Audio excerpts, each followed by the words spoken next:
By Press Unit. Dash.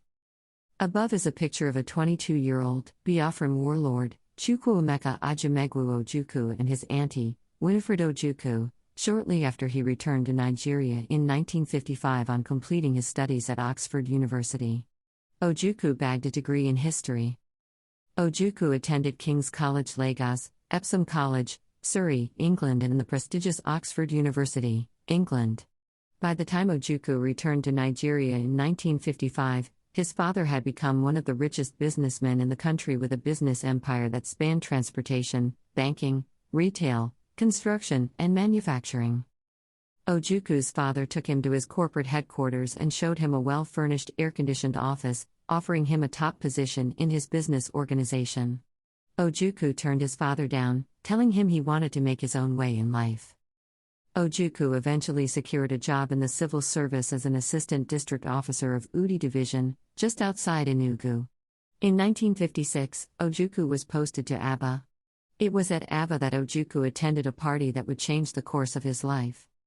At this party, Ojukwu met a young Yoruba man called Adeyinka Adebayo, who had just been newly commissioned as an officer of the Nigerian army. Adebayo told Ojukwu that the army was in the process of being indigenized and there was a shortage of officers. A few weeks after this party, Ojukwu was promoted to district officer and posted to Calabar. On hearing that his son had been posted to Calabar, Ojukwu's influential father prevailed on the authorities to cancel the posting. When Ojukwu learned of what his father had done, he angrily resigned his job and drove all the way to Kaduna, where he enlisted into the Nigerian army as a lowly recruit. The British officers at Kaduna kept wondering what an Oxford graduate was doing as a private in the army and sent him for officers' course in England. Ojukwu returned in 1957 and was commissioned a second lieutenant, the first graduate to join the Nigerian army. Ojukwu rose rapidly through the army. He was promoted to lieutenant in 1958, captain in 1960, major in 1962, and lieutenant colonel in 1964. Ojukwu was commander of the 4th Battalion, Kano, when the first coup happened in January 1966. As the coup unfolded, Major Nzeogwu called on Ojukwu to join the coup, to which Ojukwu refused. Ojukwu's refusal to join Nzeogwu is one of the major reasons why Nzeogwu's coup eventually failed. General Ironside then seized power and appointed Ojukwu military governor of the eastern region. 6 months later, mid-level officers of the Nigerian of northern extraction conducted a coup that led to the overthrow and killing of Ironside, and the installment of Lieutenant Colonel Yakubu Gowon as head of state. The coup also greenlighted a pogrom in which over 30,000 Easterners, mainly Igbos, were killed all over Nigeria, particularly in the north. The inability of Gowon to stop the killings, the resentment in the eastern region against his government, and the fact that Ojukwu was senior to Gowon caused bad blood between both men. The crisis became so bad that the then president of Ghana, General Joe Ankara, intervened and invited both Gowon and Ojukwu to his hilltop mansion in Aburi, Ghana, for peace talks in January of 1967.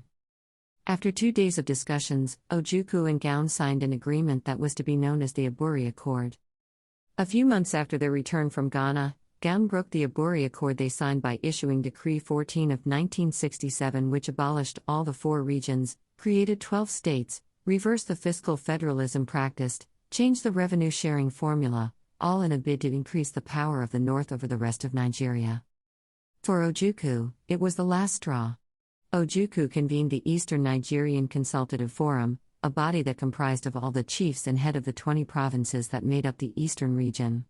They sat and discussed for 2 days and mandated Ojukwu to declare the eastern region a separate country. On the 30th of May 1967, Ojukwu declared the eastern region a separate country called the Republic of Biafra. In retaliation, Gowon declared war. The war raged on for 3 years and ended in January 1970 with Ojukwu handing over to his deputy, General Afyang, flying into exile in Ivory Coast, and the subsequent surrender of Biafra. Ojukwu later returned from exile 12 years later. He died in London in 2011, aged 78. Rest in peace, legend. At Views Exclusive Rights, Press Unit, Gossip House, May 26, 2022.